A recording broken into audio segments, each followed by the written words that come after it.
Hi there. So today is review lesson number 1, and we're going to do 1.1 lines in a plane. So looking at lines in a plane, first we're going to define slope. Slope is a rate of change. This is what we'll really be focusing on this year to prepare us for calculus. Calculus will continue to study rate of change. So rate of change, you're looking at maybe cost over time. You're looking at velocity over time, distance over time, all having to do with a rate of change. Steepness of a line is also slope. The definition that you're used to is rise over run, change in y over change in x. This stands for delta y over delta x, or dy over dx. And you remember the definition, y2 minus y1 over x2 minus x1. So example 1, it says find y so that the slope is equal to 2 on a line that passes through the first point, 5, negative 8, and the second point, 3y. So we could consider this x1, y1, and this is x2, y2. And we're going to put the slope equal to the rate of change. So it's the change in y. So we can do y subtract negative 8 over the change in x, which will be 3 subtract 5. All right, so from there, and if you want, you can do y sub 2. It doesn't matter. So now what we're going to do is write this as 2 is equal to y sub 2 plus 8 over negative 2. We want to get rid of that negative 2 on the bottom of the fraction. So let's multiply both sides by negative 2. These will cancel. Negative 2 times 2 is negative 4. So negative 4 is equal to y sub 2 plus 8. Subtract the 8, and negative 12 is equal to y sub 2. So the y coordinate of that point on the line is going to be negative 12. You got this. Here are several forms of equations of a line. So we have point slope form, and you need to be familiar with the names and the formulas. So y minus y1 equals m times x minus x1, and that's point slope form. Slope intercept form is the y equals mx plus b form.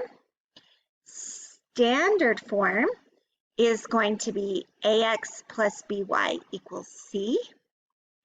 Remembering that you don't want decimals for a, b, and c, and you want a to be positive. And the last form is general form, which is ax plus by plus c equals 0.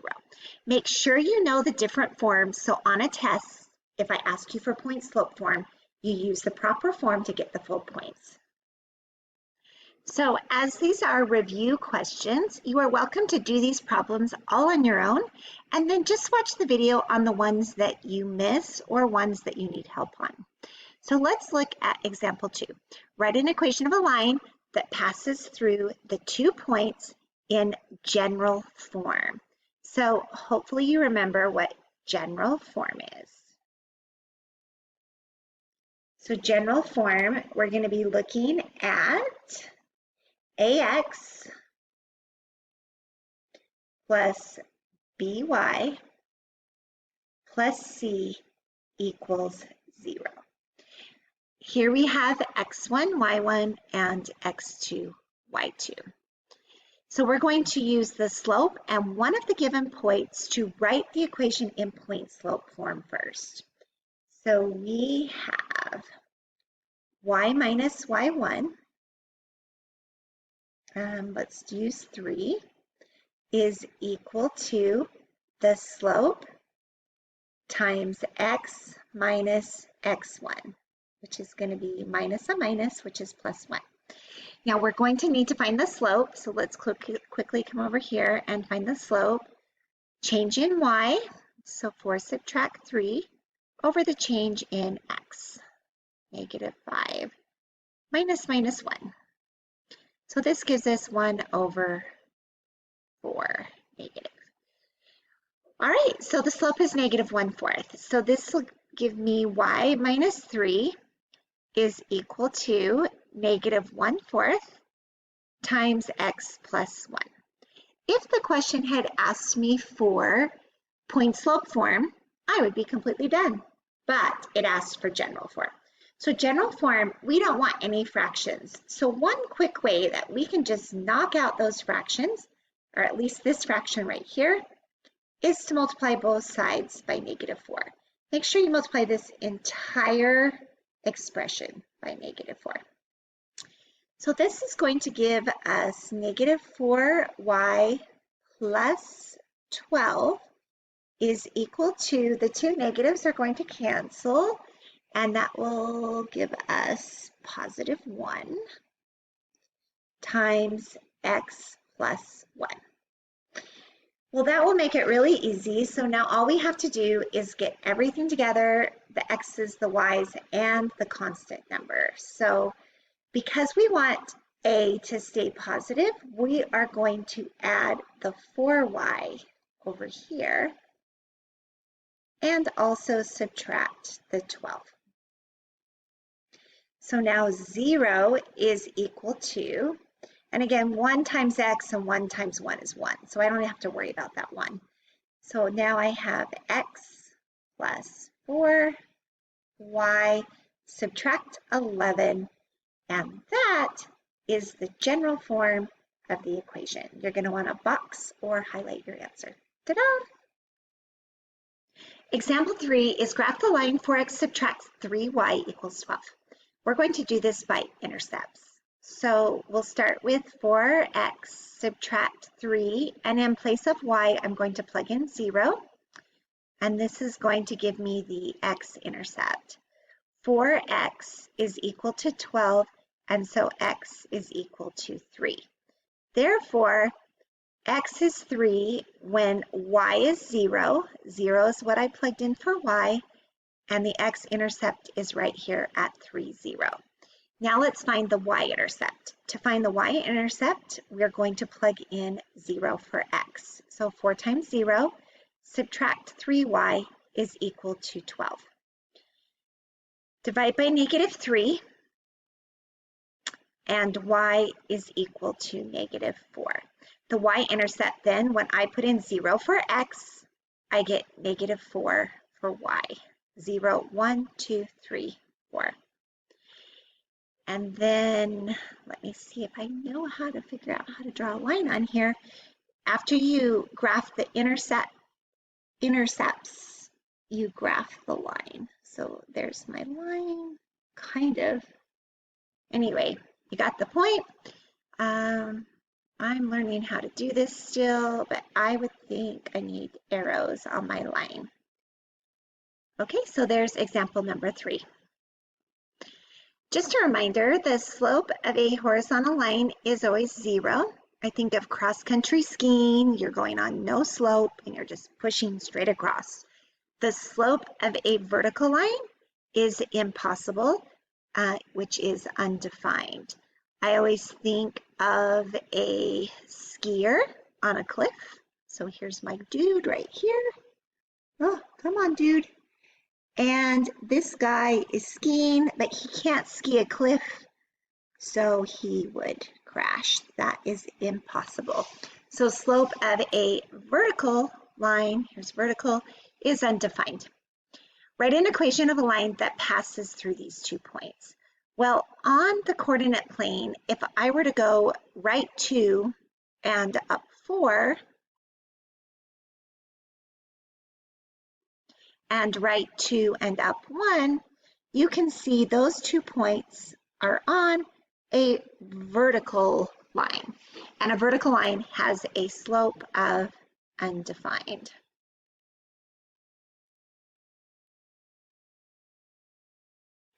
Now the equation of that vertical line is everything is going to go through when x is 2. So when x is 2 right here, I know the graph sucks, but it's okay.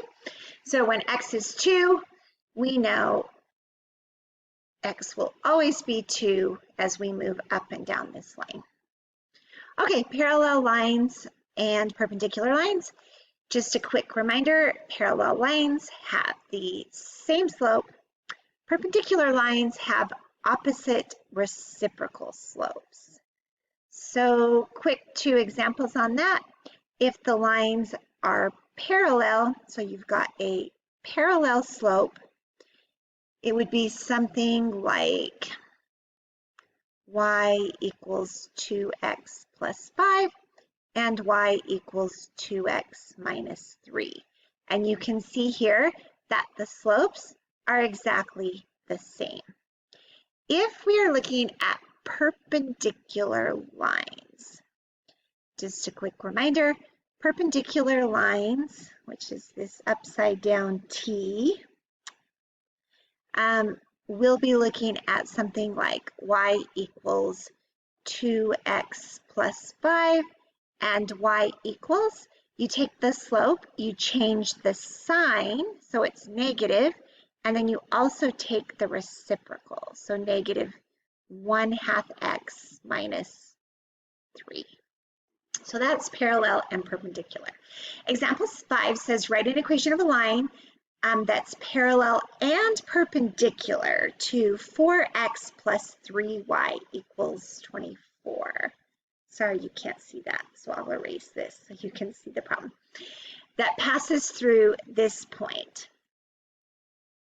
So what we're going to do is, the first thing we want to do is figure out what the slope is. So let's put this equation in slope-intercept form. 3y is equal to negative 4x plus 24. And then we want it in y equals mx plus b form. So y is equal to negative 4/3 x plus 8. So you can see that our slope is going to be negative 4/3. Now, if we're parallel, it's the same slope, negative 4/3. But if we are perpendicular, we will flip this and we will also change the sign. So it's opposite sign and then the reciprocal. So parallel slope is going to be negative 4/3.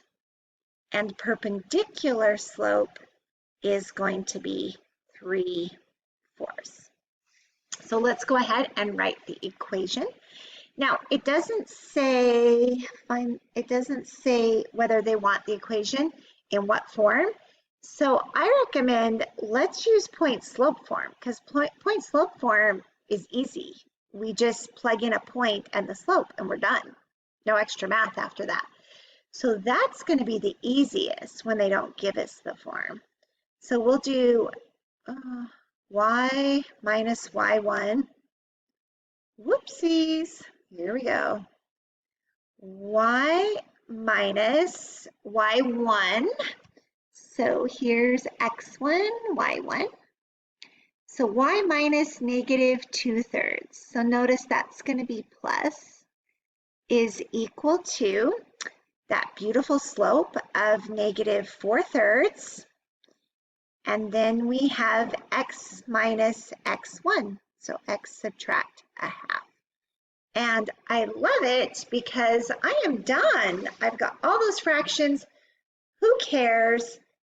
This is an equation of a line in point slope form, not slope intercept, point slope form. All right, what about, come on, pen. What about a perpendicular line to that point? So if we want a perpendicular line to that point, we're going to do the same thing. So it's going to be y minus minus y minus, sorry, technical difficulties here. Y minus y1, so it's y plus 2/3 is equal to, perpendicular slope is positive 3/4, x minus or subtract 1/2. So example 6 is a rate of change problem. That's a real world problem. And we're going to go ahead, and the 5-minute phone call costs 38 cents. You can see I wrote an ordered pair, and a 9-minute phone call costs 62 cents. So what I'm going to do now is find the rate of change. The rate of change happens to be the slope. So the slope is equal to the 62 cents subtract the 38 cents. And the 9 subtract 5. That's going to give me 24 cents over 4, and so the rate of change is 6 cents per minute. So now we're going to write a linear function. I'm going to use point slope. So I have y minus y1, so y minus 38 cents is equal to the slope, 6 cents, times x minus x1, which is the 5. You'll distribute the 6 cents, which gives you 0.06x, subtract 0.30, add the 38 cents, oops, over here, add the 38 cents, and your function is y equals 6x plus 0.08. So that is your linear function. I'm going to highlight it. And now the story problem asks me for how much it's going to cost for an hour and 15 minutes. So for an hour and 15 minutes, we know that that's 75 minutes. My function, x represents minutes. So now I'm just going to put in the 75 minutes.